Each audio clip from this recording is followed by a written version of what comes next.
friends, and welcome to Storytime at the Highlands Mansion and Gardens. My name is Flyleaf the Book Fairy, and I have to say I'm a little bit sad that I'm not surrounded by all of my little friends at our St. Patrick's Day event again this year, but I think I can cheer all of us up with a story. So instead of reading an Irish tale about leprechauns, I am going to be reading you an Irish tale about giants. Today we will be reading Finn McCool, the Giant of Knockmany Hill, written and illustrated by Tommy DePaula.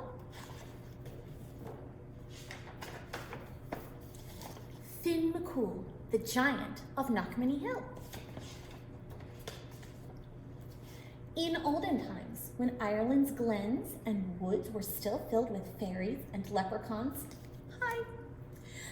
giants, too, lived on that fair Emerald Isle. One of the finest of those big folk was Finn McCool, who was wed to the lovely great lass, Una. They made their home on the top of Knockmany Hill. Now, as any good giant, Finn McCool had his work to do, so he was often away from home. Lovely Una didn't seem to mind, for there was plenty to keep her own hands busy, spinning, knitting, and even giving a pretty touch to their great house. Life was very pleasant indeed. One morning, when Finn McCool was busy working with his kin building a causeway to Scotland, the word came that Cuchulainn was coming. Cuchulainn was a giant too, and without a doubt the strongest in that part of the world. When he walked, the very earth trembled, and with one blow of his fist he had flattened a thunderbolt, so it looked like a pancake. He was so proud of that feat that he kept the thunderbolt in his pocket to show all just how strong he was. Every giant in Ireland had been given a good beating by Cuchulainn. Every giant, that is, except Finn McCool. And Cuchulainn swore by the green that he would never rest day or night, winter or summer, until Finn McCool was added to his list. So far, Finn had been smart enough. He kept moving about wherever he heard that Cuchulainn was in the neighborhood. But this time, Cuchulainn was sure to get him. So Finn left the causeway and sped off for Knockmany Hill, his house, and his darling Una. "Finn, my love," said Una, greeting him at the door, "what brings you home so early from your work?"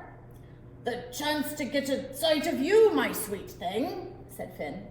Since he wasn't as honest as the summer day is long, he added, "and to keep out of the way of Cuchulainn. He's after me!" Una soothed her husband. She brought him his slippers and lit a pipe for him. She stirred up the peat fire so it would be cozy. Then she set down a huge mug of stout and cut a gigantic slab of soda bread for her dearie. "Finn, husband of mine, enough is enough," said Una as gently as she could. "For years, you've been hiking round from one place to another to avoid this Cuchulainn. Why, you even built our house high on this windiest of hills so you'd be able to spy him coming. You'll not get a moment's rest until you stand fast and face him." "I'll be getting plenty of rest if I stand fast and he knocks me down. I don't have the heart to face a man who can make a young earthquake with just his walk and who carries around a flattened thunderbolt in his pocket just to prove his strength." At that, Knockmany Hill gave a little dance. "He's coming," said Finn, his face turning a fine shade of pale green. "Now, hush," said Una, "and give me time to think. Do you worry that I won't do all I can to help you settle this matter once and for all?" Una then worked a charm the fairies had taught her. She took 9 woolen threads, each a different color, and braided them into 3 braids. She put one around her right arm, one circling her heart, and the third around her right ankle. Now, nothing she did could fail. That's a neat trick.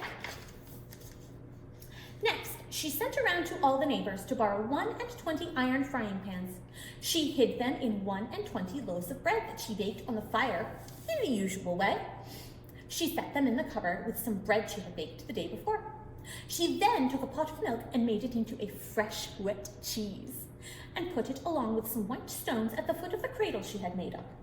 "Now, my darling," she said, handing Finn some baby clothes, "put these on and do everything just as I'm about to tell you. And remember," she said at the last, "Cuchulainn's strength lies in the brass finger he has on his right hand. Now, quick, into the cradle, because I hear that man mountain at the door. All right, woman, bellowed the giant at the door. Where's that coward Finn McCool that I've been chasing after all this time? Well, well, said Una with her sweetest smile. Now, isn't that a shame? Finn was off working on the causeway when some important family affair called him away, but he'll be home by tea time. So why don't you just come right in and sit down? Poor Finn trembled in the cradle. See this? Cucullin said, pulling what looked like a pancake out of his pocket. This was a thunderbolt until I caught it and flattened it. And that's what I'm going to do to Finn McCool too, said Una. That may not be as easy as you think. Finn McCool's a big broth of a man. Why, take a look at our little baby, and you might be getting an idea of the strength and breadth of Finn himself. Cucullin peeked into the cradle. True, said the huge baby, looking back at him. Aye, said Cucullin. What a big boy! While you're waiting, why not have a bite to eat? Said Una. She put some loaves of bread on the table, along with a can or two of butter and a pile of cabbages. Cucullin, who was as much a glutton as he was a bully, popped a loaf into his mouth and took a huge bite, right down on one of the frying pans. Clang! Yow! Shouted Cucullin. What kind of devil's bread is this? Here are two of my teeth out! That's Finn's bread, the only kind he eats, said Una. Is it a bit too tough for you? Too tough for me? Shouted Cucullin. I should say not. Just give me another. Cucullin chomped into another loaf and into another frying pan. I'll not have a tooth left in my mouth, woman. There's two more out. Cucullin hollered even louder. The baby began to holler too. Hungry, hungry, hungry! Aw, sweet dumpling, said Una, and she handed baby Finn a loaf. And because there was no frying pan in it, Finn ate it right down. More! Said the baby, and he gobbled up another loaf. He seems a strong lad, said Cucullin, getting a little worried. If this was the baby, the father must indeed be a bit stronger than Cucullin thought. Ah, yes, said Una, beaming. Why, instead of dollies, he loves to play with those white stones there in his cradle. Show the nice man, baby dear. Do you remember what one of the stones is? Finn did as he was told. He picked up a stone that was really the cheese and squeezed all the water out of it and popped it into his mouth and ate it down.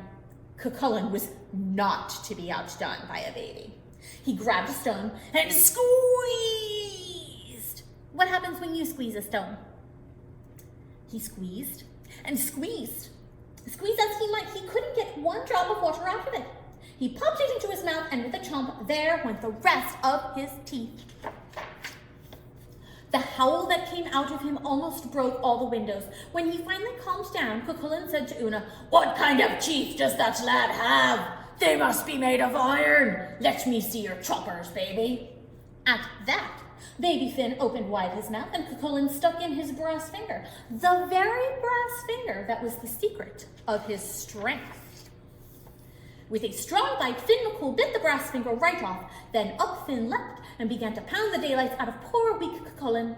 That was that. Out the door went Cucullin, never to bother anyone, let alone Finn McCool again. Tea's ready, my love, said Una, and Finn McCool sat down with the best giant wife in the whole world, and they lived a happy, long life. The end. Thank you for coming to Storytime today, and I can't wait to read more stories to you. Happy St. Patrick's Day, friends. Goodbye.